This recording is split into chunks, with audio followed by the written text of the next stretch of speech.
আজই ডাউনলোড করুন আর এনজয় করুন আপনার পছন্দের শো। আমি তো আপনাকে কথা দিয়েছিলাম স্যার, ভালোবাসার প্রতি আবার আপনার ভরসা আমি ফিরিয়ে আনবো। আপনার ওপর কোনোদিন আমি কোনো কালো ছায়া পড়তে দেব না স্যার।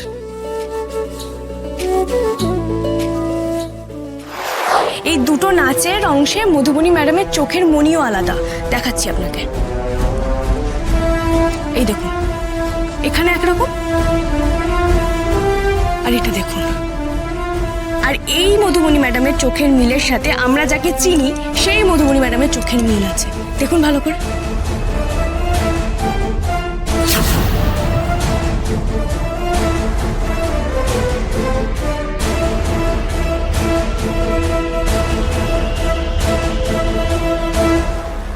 মাই গড, আনবিলিভেবল। এটা এটা কি করে সম্ভব? তার মানে আমরা যে মধুবনীকে চিনি, মানে আমি যাকে ভালোবেসেছিলাম, সে আসল মধুবনী, আই মিন দিয়া নয়, ওর বোন রিয়া। এটা তো বাবা আমি মানতেই পারছি না। মানতে কষ্ট হলেও এটাই সত্যি স্যার। আর সেদিন যাকে আমরা হুইল চেয়ারে অসুস্থ অবস্থায় দেখেছিলাম, আমার বিশ্বাস সেই হলো আসল মধুবনী। আমি শিওর স্যার। আমার মনে হচ্ছে আশা ভালোবাসা শুটিং চলাকালীন কোনো এমন ঘটনা ঘটেছিল বা ঘটানো হয়েছিল যার ফলে এই অদল বদলটা ঘটে। এবার সেটা কেন হয়েছে, কিভাবে হয়েছে, সেটা আমাদের খুঁজে বের করতে হবে স্যার। Unbelievable, just unbelievable. আমার তো এখনো পুরো ব্যাপারটা বিশ্বাসই হচ্ছে না। আসি দুটো মানুষ নিজেদের পরিচয় অদল বদল করে এভাবে বেঁচে আছে। How is it possible? Sir বেঁচে তো আছে শুধু একজনই, আর শুধু বেঁচে বহাল তবিয়তে বেঁচে আছে। আরেকজন বেঁচেও মৃত। আর তাকে কেন হাফ মৃত করে রাখা হয়েছে সেটা তো আপনাকে বললাম। শুধু নিজের বোন বলে জাস্ট প্রাণে মারতে পারেনি, কোন দিন না সেটাও করে দেয়। কিন্তু এটা তো ভয়ঙ্কর ব্যাপার। It's a crime. হ্যাঁ ক্রাইমই তো স্যার। একজন শিল্পীর জীবন তছনছ করে তার পরিচয় হরণ করা ক্রাইম, তো ভয়ঙ্কর ক্রাইম। এখন এখন আমরা কি করব? মানে কি করে প্রমাণ করব সবটা? প্রমাণ আমাদের করতেই হবে স্যার, যেভাবেই হোক। যেভাবেই হোক আমাদের এই থিওরিটা এস্টাবলিশ করার জন্য সলিড প্রমাণ লাগবেই, নাহলে কোর্ট তো বিশ্বাস করবে না আমাদের কথা। আর ওই রিয়াও কোনোদিন কোনো শাস্তি পাবে না। আর অসুস্থ মেয়েটা দিয়া, সে সারা জীবন এভাবে অর্ধমৃত অবস্থাতেই থেকে যাবে।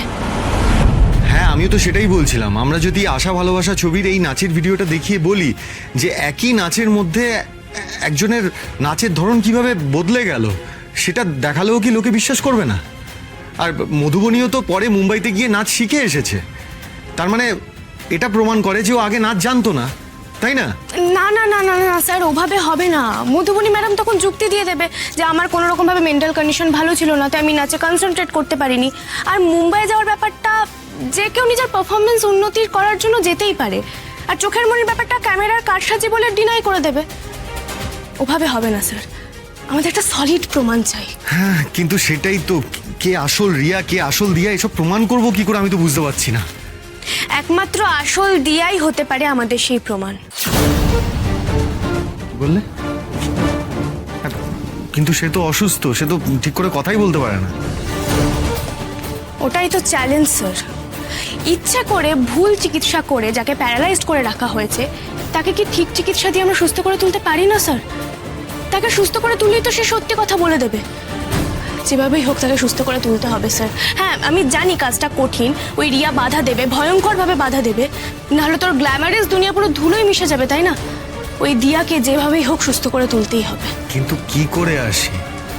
এই অসুস্থ দিয়াকে আমরা ট্রিটমেন্ট করে সুস্থ করার সুযোগ পাবো কি করে? একজনের হেল্প দরকার স্যার। কার? অরু দিদির। অরু? কিন্তু অরু তো এখন এখানে নেই, ও তো ক্যাম্পে গেছে। আর কবে ফিরবে সেটাও তো জানি না আমরা। তারা অরু দিদিকে একটা ফোন করি।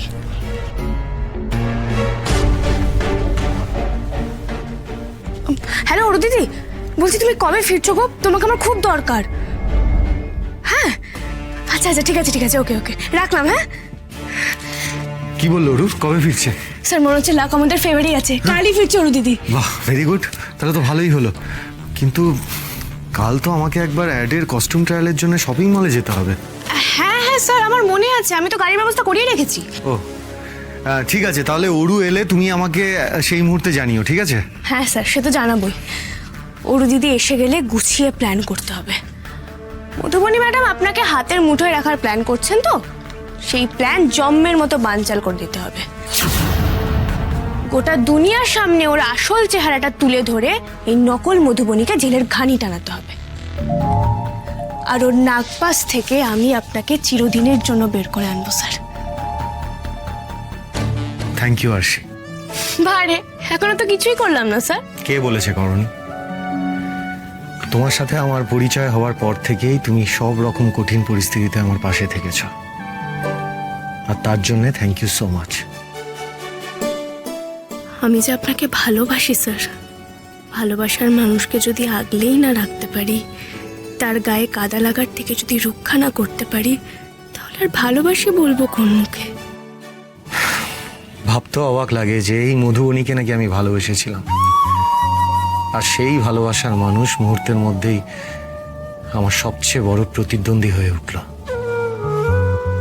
এর যে কি জ্বালা আমি তোমাকে বলে বোঝাতে পারবো না আরশি। তবে সেই জ্বালায় তুমি মলম হয়ে আমার পাশে রয়েছো আরশি।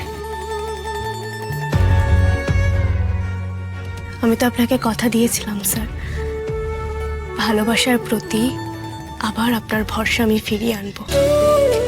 আপনার জ্বালা যন্ত্রণা সব দূর করে দেব। আপনার দুঃখ কষ্ট সব নিজের করে নেব আমি। আপনার ওপর কোনোদিন আমি কোনো কালো ছায়া পড়তে দেব না স্যার।